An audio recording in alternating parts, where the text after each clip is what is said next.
16 ans plus tard, on reprend la même formule avec les mêmes acteurs et les mêmes décors en incluant tout juste de nouveaux personnages et une nouvelle époque. Voilà comment à peu près je pourrais vous résumer That 90s Show, le spin-off officiel de That 70s Show sur Netflix. Mais alors, quand on se rappelle du dernier spin-off sorti sur cette série, il y a de quoi se demander si Netflix a respecté le matériel d'origine ou bien s'il a massacré son héritage ici. Et ça, c'est ce que je vous propose de découvrir aujourd'hui dans cette critique.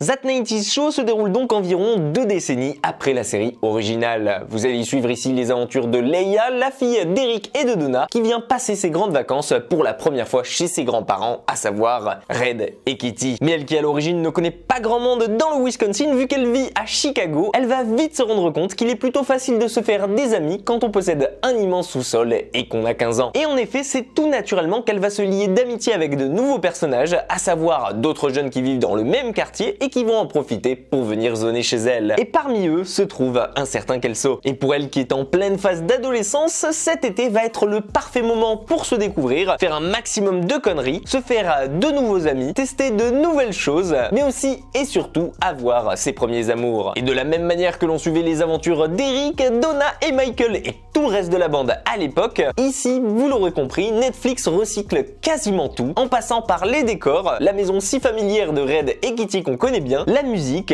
l'ambiance générale, les jingles, ou même encore les acteurs d'origine qui reviennent dans leurs rôles respectifs le temps d'un instant. Bref, il n'y aura que peut-être l'atmosphère des 90s pour se distinguer du reste ici. Et c'est donc dans ce format emprunt au passé, à savoir 10 épisodes d'une vingtaine de minutes chacun, que l'on découvrira ce qu'est devenu la bande de l'époque, au travers des aventures de leurs enfants et de ce nouveau groupe d'adolescents, aux côtés d'un Red qui semble s'être assagi et d'une Kitty qui est plus en forme que jamais. Vous l'aurez donc rapidement compris, Netflix table beaucoup ici sur la nostalgie pour tenter de faire fonctionner cette nouvelle série. Mais à ma grande surprise, et pour moi qui ai grandi avec cette sitcom et qui avait peur que Netflix massacre tout ici, eh bien je dois vous avouer en être ressorti sacrément surpris. Et s'il se trouve que j'ai carrément dévoré cette première saison en enchaînant épisode après épisode sans même voir le temps passer, ça s'explique facilement quand on voit les nombreux points positifs de cette nouvelle série. Déjà d'une part parce qu'on s'attache au final assez vite à cette nouvelle bande, qui est liée de par les liens du sang à celle du passé, et parce qu'entre Leia, Gwen, Jay et Ozzy, il y aura de quoi faire entre ces personnages hauts en couleur qui sont proposés ici. Et personnellement, les voir évoluer dans ces décors que l'on connaît par cœur et à travers les situations que leurs parents ont déjà pu vivre à l'époque, ça vous mettra les frissons. Et honnêtement, on sent vite que l'ambiance et l'humour de base ont été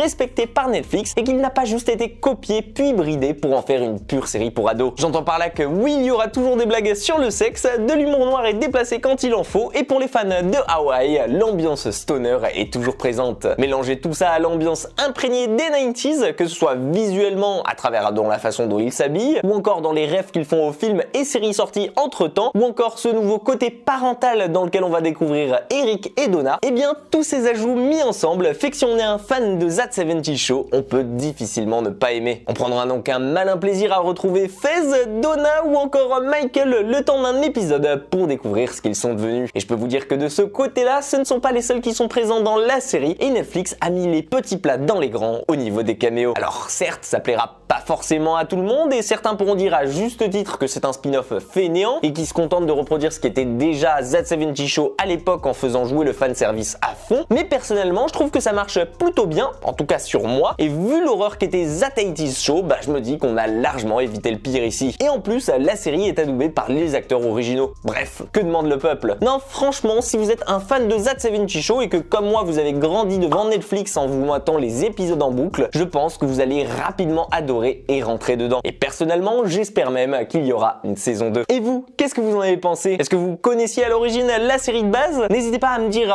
tout ce que vous en avez pensé en commentaire et à me partager votre avis dessus. J'ai hâte que l'on puisse en débattre ensemble. En attendant, et comme d'habitude, si la vidéo vous a plu, pensez à me le faire savoir, à lui laisser un petit j'aime et à vous abonner à la chaîne pour ne pas manquer les prochaines vidéos. Prenez soin de vous et nous on se dit à très vite pour une toute nouvelle critique.